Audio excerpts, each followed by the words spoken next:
The subject of this video is adding or removing a site from a SharePoint retention policy. So let's go to the Compliance Center, maximize the screen. Let's go down to Microsoft 365 under Data Lifecycle Management. Click on the Retention Policies tab so they display.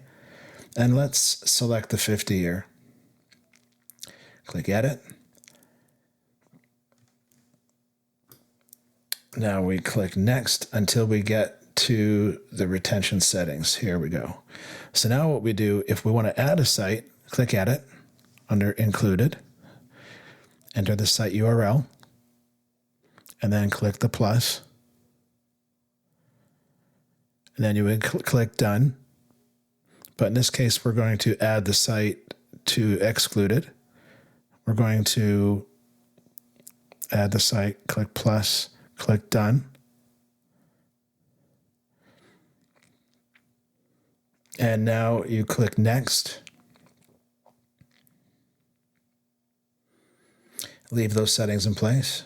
Click Submit, and you're done. You've got the success message. I hope you enjoyed the video. Please click like and subscribe. Thanks.